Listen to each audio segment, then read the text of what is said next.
Hello and welcome to the show.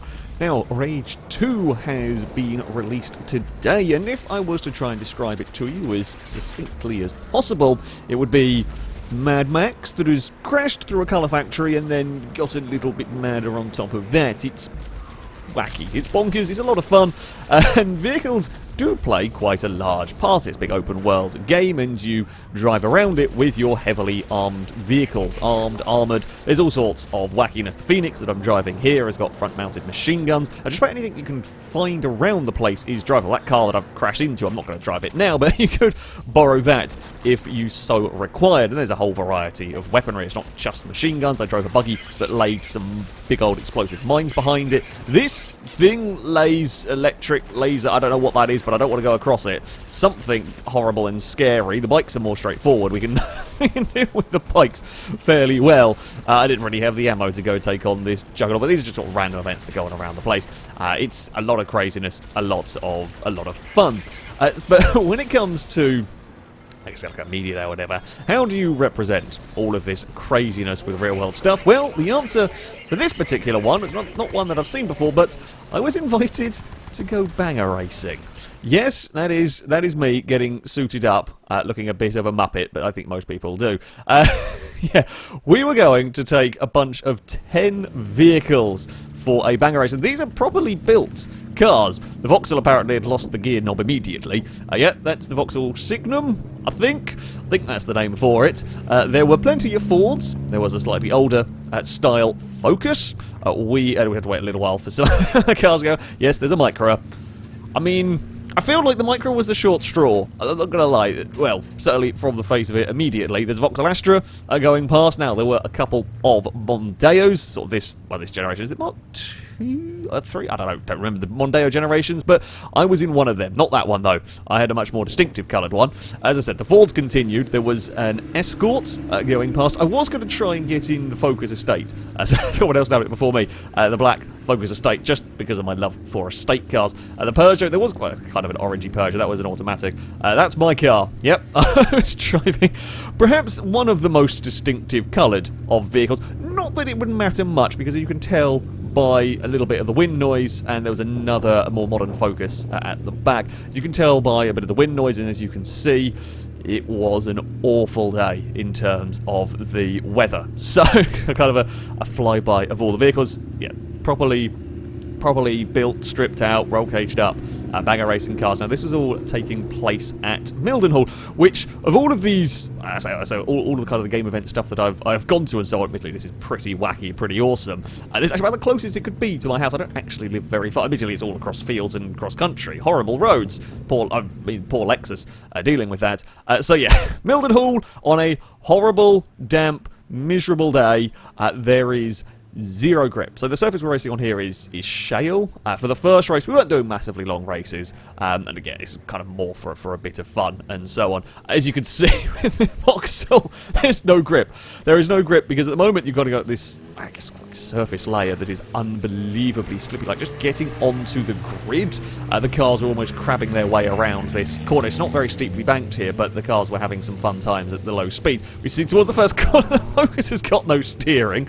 The Signum's stuck on the outside, going for a little bit of a bump. Now, driving the cars, we had all manner of different people. There was a couple of YouTubers like me. There were some car journalists. There were some game journalists in here as well. So kind of all variety. Now, I believe the red Signum was being driven by the car journalists. I think it's from CNET Carfaction, something along those lines. The Signum going sideways. The Micra was battling away. Now, I started down the order, and there's a bit of confusion about I say that at the start for some of us. The white Focus is having some fun times, as there's many more understeers. Now, I'll be honest, it doesn't look very fast at this point. It felt faster in the cut, still didn't feel massively fast because there is zero grip. And I mean zero. These are, of course, all front-wheel drive cars. You see my Mondeo going a bit sideways around all of that. As I've made up a few positions, I was busy chasing down the Focus Estate, and then there's a lot of understeer towards the next corner. Kind of trying to figure out where I needed to get on the brakes, where you needed to be kind of slowing down for the corners, where you needed to be aiming for the Vauxhall, trying to go around the outside of a 3 wide and up in the very, I mean, it's all slippy stuff. The Vauxhall almost up in the wall, the Focus almost up in the wall. Yeah, it looks very, very slow. We have a little bit of little camera issues.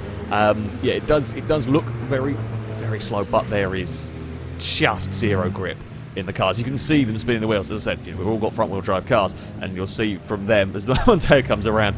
Not quite as big oversteer. The Focus Estate was getting some big oversteer.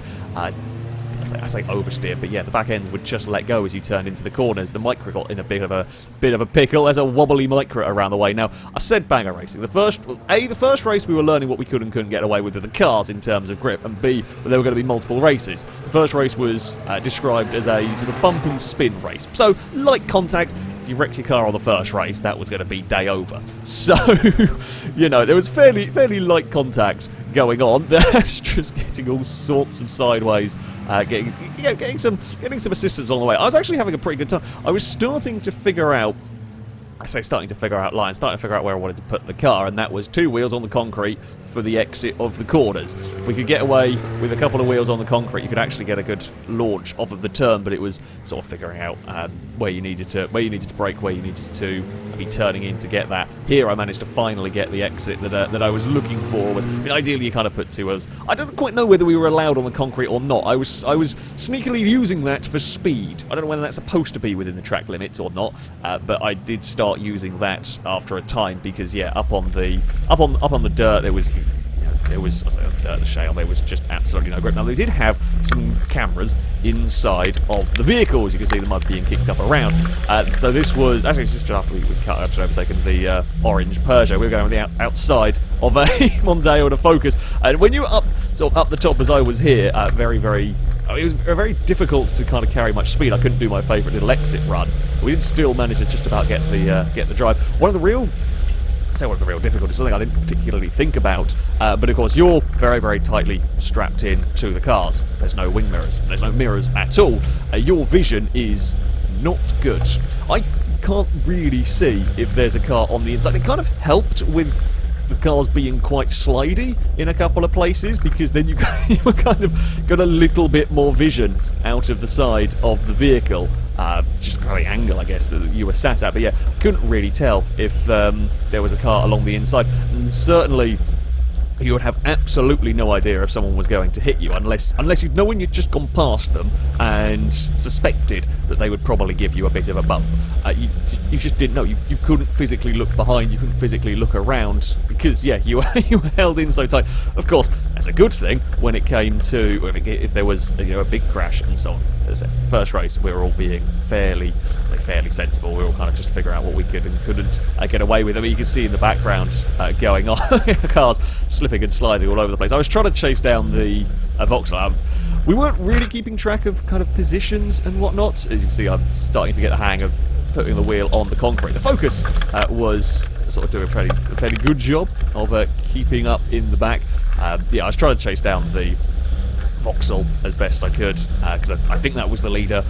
You don't really know much was going on, but that race then came to an end. For the second race, the conditions started to get worse. Now, the hope had been that it would be very slidey for the first race, the sort of shale, the dirt would gradually compact, and then you'd find a little bit more grip. I was a bit sneaky on the start. I was at the back again, and wanted to try and get my way up through the field, so I took a big old sneak along the concrete. It did the job. It did the job. It actually launched me all the way up into what was second place. Now, driving the red Vauxhall this time around was Rory Reid, as most of you will probably know from the reboot of Top Gear. I think he was there for CNET or something along those lines. So yeah, my goal was to try and keep up with the car, and immediately we had a Micra pointing the wrong way. Yeah, it was now raining more, and everything was turning to slush. I did get the lead because the Vauxhall had to go the long way round the Micra, and I snuck my way up the inside. The Escort was up into the fence, and now it is just starting to become a mud bath. The race was red flagged while they went it was yellow flagged for a little while. It then got red flagged while they went to see the stricken vehicles that were around the place. As we all came around, I think the red flag flew. I pulled up as they went to see everything. So yeah, I mean, it was we started. I guess we kind of started to get used to the cars a little bit more. And as soon as you do that, you start pushing a little bit more, and there was probably some bumping going on further round, and that saw the Micra end up pointing the wrong way. We got back underway as the rain really started to fall again. So yeah, the mud. You can see the cars are now starting to seriously seriously kick up the mud. And at this point, we started to come into some different issues. It wasn't quite happening yet, but visibility was going to play a very, very big part. The Focus was making some funny noises, as would quite a lot of cars by the end of this. In terms of race position, again, I think I was in second at this point, trying to chase down the Vauxhalls as we get a lot more understeer. There was a little bit more in terms of bumping. There's a little bit more kind of bumping and nudging for positions. The Escort's still up very, very wide. I wouldn't want to be stood particularly close to this because the mud that was being kicked up from these cars. You came back, I thought I ruined my shoes, you came back completely caked in mud from from all of this, as I was now starting to close back in on the Vauxhall trying to deal with traffic.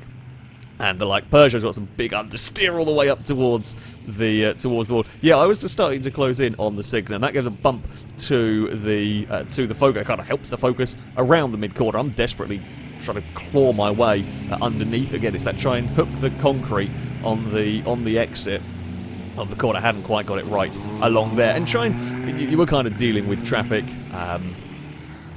So you're trying to deal with traffic as efficiently as possible. You were trying to I was trying to not get slowed down because I was having my own little race in all of this one, and I did finally get the run I wanted up the inside. There was some pushing. I was pushed to the inside, but that's, to be fair, where more of the grip was. So we kind of leant on the Vauxhall, and I would put myself up into the lead briefly. Although, of course, on that line I couldn't quite get on the concrete for the exit. Something making a horrible noise going. I don't know which car it was. Something was unhappy. At this point, though, everything was still working. The Vauxhall fired back up the inside for the next corner, as I was kind of half expecting it to, and then things went wrong for me. You can just about see it, but as we went around that corner, the Vauxhall front-wheel drive booted it through mud up at my car. Now, normally that's okay, but it completely and utterly caked my visor in mud. And I mean, to the point of I could not see a damn thing. It wasn't a case of, just a small bit of mud, slightly difficult to see. I mean, to the point where I couldn't see the lights, I couldn't see the track.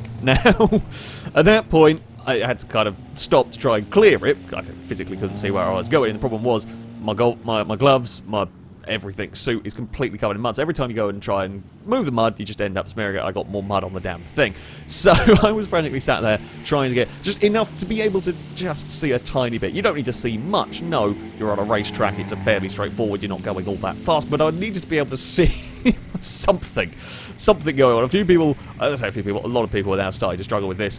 There were a few close calls going on with mine, and as people were fighting for position, other people were struggling for vision. I eventually get bump started by the Vauxhall, and by this point I just about managed to get some sort of vision to see where I was going, and just enough. I managed to clear just enough so that I could see the other cars, and I was going to just follow them around the place. But you can actually see as a few of the vehicles go past, you'll see people frantically trying to wipe goggles and just trying to get some sort of vision. I thought I'd have a go at giving the Vauxhall some assistance around here, but yeah, vision was awful as it just became worse and worse in terms of mud, and then that was that. You can see I was trying to slide down. It was it was an interesting time, and it really didn't let up. In fact, we had a break for lunch. We were going to do some 1v1s. It continued to absolutely hammer down. So then, as we got underway, things did not really. But you could see the amount of water coming off of the vehicle. So in the 1v1s, things didn't really go massively well. They actually had a huge amount of outside footage. However, we got underway relatively well. Things then went downhill for me as I, again, managed to get to the point where I couldn't see a damn thing, and in trying to make sure tried to stop, didn't know where I was on the track. So the Mondeo ended up on the bank. Unfortunately, I'm kind of okay with it, but there was no footage of me how I got up onto the bank, but we did end up stuck on the bank. The Mondeo was fine, though. Through all of this, the Mondeo was absolutely okay. So, yeah, they got the tractor, they pulled it off. That's gone. You can see, again, how absolutely soaking wet it was. I mean, the track had now started to, I guess, get better in terms of compacted a little bit. Yeah, once got the car back fired up, it did work, honestly. We got the car back working again and would continue. Unfortunately, I would love for the day to have been a slightly drier, slightly more visibility for all of this. It's ridiculous. So we finally got things back underway with me racing against the Focus. You didn't really necessarily want to be on the higher lines, although if you did end up there, you could kind of go for that, put the wheels on the concrete. Once you kind of got, well, if you could get it turned, you could put the wheels on the concrete and kind of get some speed. As I said, you know, the theory that the track was getting a lot slushier, but it was also getting a lot more compacted. So there was like more grip in this than in the first race, but there was so much standing water that there was literally you were getting these bow waves from it. And I had a very good run and figured, well, there's only two of us, we'd have a bit of fun, and we had a bump on the Focus. Now, we were going to try and stay close. However, after the Focus had spun, I kind of slowed down a little bit. The Focus just could never get even close to the back of my car. As soon as they sort of tried to get close, just the spray from my car, but you could see if things had to end up backing off. So the 1v1 didn't quite go according to plan in any way, shape or form, as the Mondeo creates an almost full-on foul wave. Yeah, it was interesting, to say the least. We moved on to the final race. By this stage, only 7 vehicles were left running, and there's a couple of journalists who had gone home already by this point, so one of the cars was to be driven by the professionals. The cameraman got a little too close to the track. I think it was the modern white Focus was being driven by one of the guys who had built up the cars. I don't think it was in a particularly good state by this point, although a lot of the cars weren't sounding particularly healthy. The two modern Mondeos had actually held up pretty damn well. In fact, my yellow Mondeo had actually been driven in one of an extra head-to-head. It's probably done the most races out of everything, and it was still going pretty strong. Still, there's a couple of dents, a couple of dings, but yeah, it was going fairly well. The Astra was going, the Escort was going, the Micra was still just about surviving as the Focus is. The Silver Focus, that was starting to look a little bit battered. I'd been doing okay for visibility up until we got behind the Micra, and then nothing, as everything gets covered in mud and you just have to give up with the goggles and just pick mud out of your eyeballs by the end of it. The track had kind of got a little bit faster in a weird sort of a way. My lovely concrete sneaky exit lines wasn't working anymore because there were huge puddles on the corners, so we were having to kind of run a little bit higher up as it was my turn to throw some mud up at the camera. I think I was leading at this point. Honestly, not really sure in all of this. Not really sure. You can see the understeer as the cars turn in.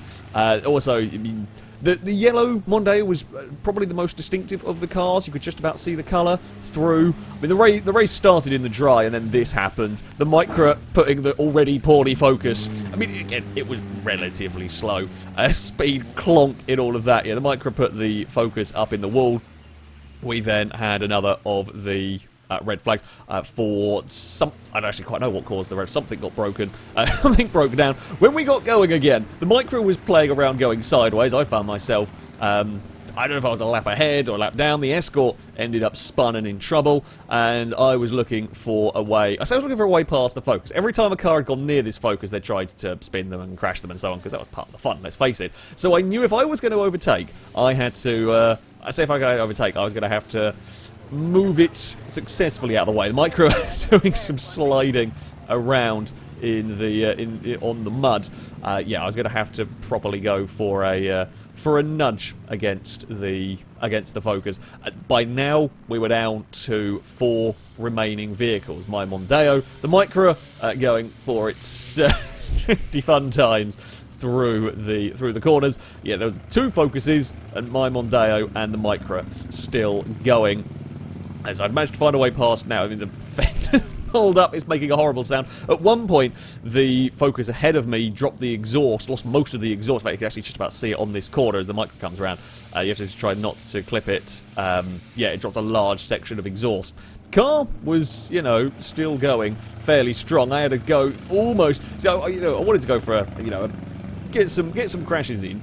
However, also didn't want. If I missed, I knew you'd go straight into the wall because there was still not that much grip. So I thought about going for it. I actually did give the Focus a big hit to this one, just so we turned away to see the Micra sliding around. Yeah, I got the Focus very sideways, although he kept it pointing the right way. I ended up on the inside and thought, well, this is probably not going to go very well for me. And I went past. I get turned up towards the fence. We keep it out of the fence, but once you're up that far, there's such thick mud. Everything's sounding poorly now. But yeah, you just don't have any. You have no speed whatsoever focuses are now having a battle as they wobble and twist their way. The Micra's caught up in all of this shenanigans, and the older Focus goes round, although that makes the modern Focus slow. I decide to get a bit of revenge. I put it round into the Micra and actually took it out. It's lost the front wheel, the front right wheel was completely and utterly buckled, and that car was dead. The Micra then threw mud up at me, and I ended up out nice and high up in the fence, and then there were 3 vehicles left running. I think they did get a couple of other ones, a couple of other cars were just about usable. And by this point, the Micra's back to sliding around. The silver Focus here is in a really, really bad state by this point. I mean, the front tyres basically had it around there. The fender's gone. Micra is still slipping and sliding. I mean, this point, I kind of enjoyed this point to some extent. I was actually able to try and get a amount of speed. There wasn't much speed. There wasn't much grip going on around here as the Micra continued to sort of fight around with the Focus. I think this was the kind of towards the very end. The Micra was sliding around. We go out the final corner again. The Micra a big shunt. And I don't know whether that killed it, or whether the Micra just happened to coincidentally die, but that was that for the Micra. That one got stopped down the back straight. The Focus somehow, and I don't know how that thing was still going by the end. I mean, that's not in a happy way. That's not in a happy way. My Mondeo survived remarkably well. My Mondeo survived remarkably well. This was a huge amount of fun. This is a huge amount of fun. Of course, I've always loved racing. I've always wanted to be able to take part in racing, and as a first opportunity, this was, yeah, really, really rather entertaining. An awful shame about the terrible weather. I mean, absolutely terrible weather for it, but we had, yeah, plenty of fun, plenty of excitement. I mean, I'd like to see where I'm going. I'm not going to lie. I'd like to be able to see where I go when it comes to racing, but yeah, was a huge amount of fun. So thank you very much to Bethesda and ThinkJam for setting up this event and for inviting me along.